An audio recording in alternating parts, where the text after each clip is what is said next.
Good morning everyone, welcome to episode 2 of the Bachelor show. Today we are here with Giovanni. Thank you for being with us today. So would you like to maybe just introduce yourself quickly? Good morning everyone, my name is Giovanni Demarchi. I'm Italian. I've been living in Paris for 2 years now, as I did my master's in ESCP and I work in a consultancy firm here. And I'm here today to hope to share some of my knowledge with you. So we're going to start off with some icebreaker questions. To begin with, what is your favourite song? My favorite song? I would go with Omen by Sam Smith. Good one. What's your favorite food now? My favorite food now? Another tough one. As an Italian, I love to say pasta or pizza, but I recently discovered pad thai that really stole my heart. I don't know, it's just chemistry. Who would you cast in a movie about your life? Who would be the main character? The main character? Maybe I think myself, probably. Nice. Yeah. 3 things that you would bring alone on London. A bench, the train, my best friend, and probably a girl, you know. Nice. No good choice. If you could be one superhero, which one would it be? One superhero? Mm-hmm. Yeah, I wish I would say something not mainstream, but I would say Superman. The strength. Just cool, yeah, the strength. You're God. I mean, Yeah. who would not want to be a god? I mean, Which famous person, dead or alive, would you like to have dinner with? the person I would like to meet the most, to have dinner with, it's Warren Buffett, because I really like I really like the way he thinks about investments. He always explains that basically what Wall Street is all based about is unsustainable growth. All companies are evaluated. I see it in my job every day. When you do projection to buy, sell, and restructure companies, you always look at the projection. You project growth. Basically, you take the revenues, you take a growth rate, a CAGR, and you project it. But that's not sustainable in the long run. Think about when you're Coca-Cola. It's one of the hugest company, one of the best, probably best managed company in the world. Try to think, when you're already present almost everywhere in the world, you almost got every supermarket, every shop in the world. The question is, how do you comply with this logic of Wall Street of keeping the growth forever? How do you do it? Constant growth that is not sustainable and invests in value, in companies that have intrinsic value rather than, I would say, artificial growth. That's why I really like the logic behind all he's done in life. What accomplishment are you the most proud of and why also? The accomplishment I was most proud of is validating my trial period in my company. Your current company today? Yeah. Very nice. Because you know, it's always very tough to get a place in today's world. Super competitive, and in France they can fire you like this. So no mistakes for 8 months. It's Tricky. It's tricky. Yeah. Could you tell us a bit more about what you're doing today, the business you're running? Yeah, of course. Today I'm working for Arthur Little, that is a consulting firm. It's very active in Europe. Arthur Little, fun fact, it was the first ever consulting firm. It was established by Arthur Little in 1886. Our company is basically is a consulting firm that is completely focused on doing strategy, so pure strategy. So we basically do projects that are never longer than 4 or 5 weeks, basically. While other companies like McKinsey, Bain, BCG, Oliver Wyman, Kearney, LEK, what they do is they have long transformational projects. They have PMO, so post-merger operation, and PMI, so post-merger integration projects. So what we do basically, I chose this company because since you do very short, pure strategic missions, basically what we do is either we do due diligences, vendor and commercial due diligence, or we help the CEO of companies prepare comics. Me personally, I work in the private equity division, so we do commercial and vendor due diligence. Just to be clear, vendor due diligence is when you assist the company in selling itself to the fund, and commercial due diligence is when the fund asks you to perform the due diligence on the company that is selling itself. So you can have these both, but one is buy side and one is sell side. And the good thing about these kind of jobs, what I always tell everyone is that consulting is the job that gives you the most, opens you the most opportunity after job because you see many different things. For example, I worked on specialty materials for Boeing. I worked on due diligences of 5 different companies that were active in the consumer goods, in the maintenance and repair and overhaul for airplanes, electric companies, and car manufacturers. So you in consulting, you basically you're a generalist. You don't become immediately focused in something. You see many different projects. So what you develop is not an expertise in a subject, but what you develop is a methodology to solve problems that is applicable to many different industries. Obviously, then we do not implement solutions. What we do is we do the strategy part. So we're not, obviously people don't have to confuse with engineering. When you do something on specialty material, it's not an engineer that is designing new material, but maybe you're optimizing the strategy of these companies that have to buy new materials, for example. And having seen many of these different domains and different projects, are there some that you find more interesting than others? What is interesting, in my opinion, is the practice. So if you do, for example, private equity, you just do due diligences, and the exercise of doing due diligence is what interests me the most. Because basically when you do the due diligence, you have to take the business plan of the company, to take the revenue. Basically the document will be an introduction when you explain what the company does and why the fund should buy the company. It's called a storyline. And then you do a benchmark with the competition. You take each product, so you divide by sub-markets, and you take each product and you do a comparison with alternative products. And how you do that is you do that by doing obviously desk research and by doing expert interviews. So you get a budget for calling experts working for these companies, and you ask them to explain what the product is and how it compares to the product of your current company. Then what you do is you understand the market, you do the market sizing. That is a very important exercise. You try to project in the next 10 years how the market is going to evolve, and you look at the penetration rate of the company, so you can project the growth of the current business plan. So you basically double check the business plan by assuring that the company does not try to oversell, let's say, to the fund. What led you entering the domain you're currently in? So you talked about your internships. Maybe you have other things that helped you to decide where you wanted to go. Was it kind of, as you said, consulting, having access to many domains? I've always done consulting, Deloitte apart. I've always done consulting because I like it's a very challenging job because I talk a lot with my friends that are in investment banking and trading. What they do is they're very specialized. For example, investment banking, what you do, generally you just do evaluations. You just do DCF, comp, surplus and transaction. You just do these 3 things non-stop. So basically when you do a transaction, it's always very similar in structure. You just work a lot, so you just become an automated machine. Yeah. Consulting, every time you get something different. You get something different on the plate, you gotta crack the problem in very different ways. So that's basically what made me go into consulting, because I wanted not to focus too much at the beginning of the career, because if you do investment banking, the exit opportunities that you have are not many. Either you go into a PE fund or you stay in finance, whether you become the CFO or whatever you want, but you still stay in finance because that's where you get trained. That's what you get trained for, doing finance. Well, in consulting, you get trained to do countless things. You get trained to think and to solve problems. That's why I decided to go in consulting straight up. The consulting gives you really the tool to develop yourself to an insane level. And Paris, and specifically Paris, I didn't know that, and I realized that by talking to other people and seeing people from other offices. Paris is the place, if you want to become the best, is the city to stay in, because people are so exigent, people are going to be so precise. It's really probably the best place to learn in the world. And another important point is that, for example, it's been 3 weeks that I'm working with a partner in the company directly.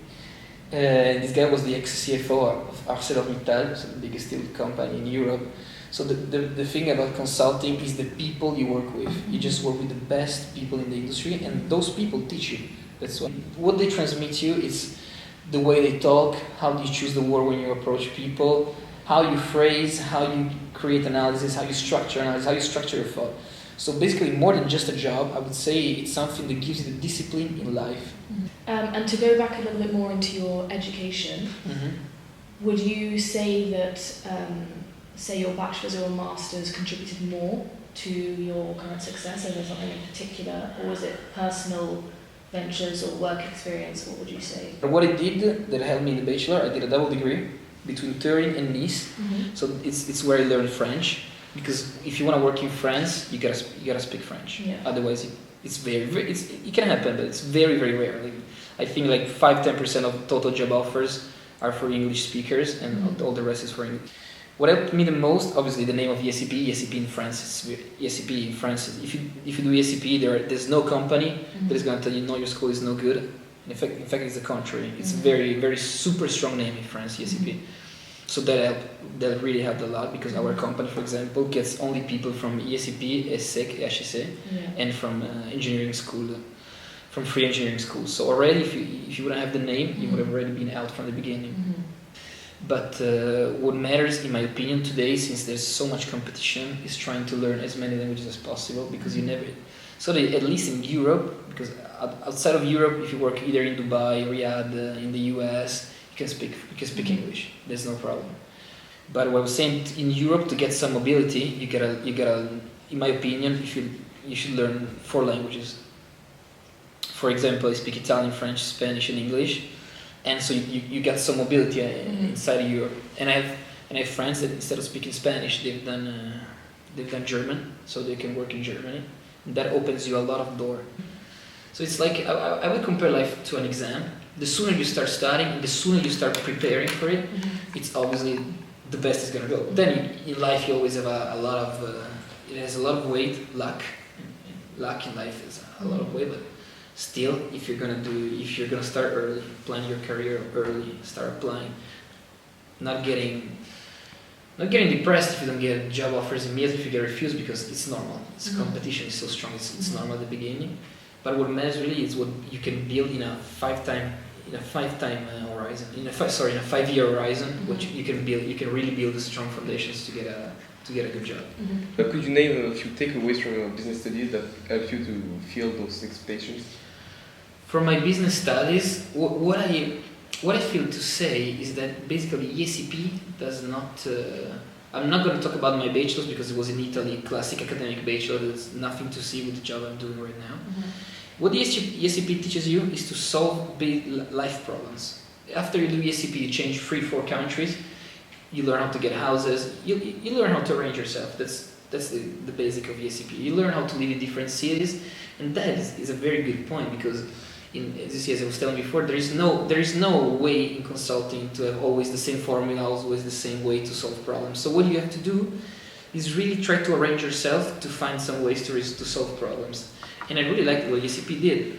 It forced us to become able to become flexible, to live in different cities, and to prepare in advance. Many times how me and my friends have found yourself without a house 10 days before getting to the city. I mean, I'm sure it's the same for you. Yeah. But and to answer your question on how to meet the expectation, well, that's something you gotta put your will into, because there's no secret formula. It's not something you do at ESCP or in another business school that is gonna teach you how to perform well when you're under pressure and you gotta deliver perfectly in a short period of time. Is the entrepreneurial spirit still with you now? We saw that you're working now for a company, but do you want maybe in the future to create your own? This is a very good question, because we always talk about this with our colleagues. We know that what we learn to do basically is we advise other businesses on how to take decisions, strategic decisions. But the point is that it's very big and established business. Our clients are the biggest companies in France, so this is way different from being an entrepreneur from zero. So to answer your question, I'm not interested in becoming an entrepreneur. I've never been. I think I'm gonna stick to in life. You never know. Maybe if you find a niche market that is worth it and see nobody's there with high margins, maybe you can go there. But it's not a plan at the moment. So, did you have specific aspirations at the start of your business studies, and how did those evolve? Maybe, as we said, with the entrepreneurialism, was that ever one of your aspirations? No, it was never one of my aspirations, because I've always been, since the beginning, I've always had mentors. I had always had the very luck to have a very present mentor in my life. People who work in investment banking, industry, and consulting explain me how the world works and the career works. So I'm extremely career oriented in my life. So what I've always thought about was really going to either consulting, investment banking, and just develop my career. So no, to answer your question, it was never let's say, an interest of mine to become an entrepreneur. Mm-hmm. To give one advice for us who are like in our first year of bachelor, which would be and why? First of all, gotta have fun. Second of all, you don't have to give too much credit to grades. Third of all, what I said before, really start applying to every possible big name company and start to get even if you don't get a big name company, just get a good company that later you can use to get into a big company. Mm-hmm. But always do something. Don't get, because I had friends that were like, no, I want to get that company. I didn't get an offer, so I'm gonna wait to reply. No, you always gotta be doing something. You never gotta stay still at your place. You gotta keep moving, even if you move slow at the beginning, but you gotta keep moving. And to explain a little bit better the first 2 points I made, that you gotta have fun and not give too much importance to notes, to grades. Sorry. You gotta have fun, because when I started working, I realized that my studying life was over, and then you realize that you gotta work for your whole life. It's not something too much fun at the beginning, but you gotta realize, and then you obviously accept it. It's not that you don't accept it, but so what you're gonna remember is when you had fun, not when you studied like crazy without even having fun. So for my opinion, those are the best years of your life probably. So just really enjoy them, because later it's gonna be too late. What happened? I'm gonna tell you what happened to me and my friends in Madrid. I was seeing that people that were studying too much, trying to have a perfect GPA. What they did is that they missed the preparation for the companies, because if you do consulting, you gotta do case preparation for case interviews. In my last semester in Madrid, at school, I really gave zero effort at school. I just prepared case study. I did like 150 case studies. And that's what helped me get into company, because I got an offer here from Yale and from A.T. Kearney in Milan. So my advice really is invest more of your time to prepare yourself to enter companies, to get experiences, to later get good jobs, rather than just focusing on your attention, your energies on studying to get perfect grades. So when you go back to work, you start relearning from scratch. It's not that I had the wrong idea when you start working after school, you know everything. Fact is, you don't know anything, and you gotta start learning from scratch again. So what is more important, as I said again, this is very important, I will make the point again because it's super important, you gotta build your profile since the beginning, having good names on your CV. Even if you don't know how to do anything, because after my first 2 months in M&A in Deloitte, I didn't know anything, because I just formatted slide and changed color on slides. But that's what helps you later to build a good career. And we're lucky, because ECP, it's very rare. It's very rare you don't find an internship or good internships, because of the strength of the brand, and then because of the career fair, we get good connection with all the companies, all the hiring companies that matters.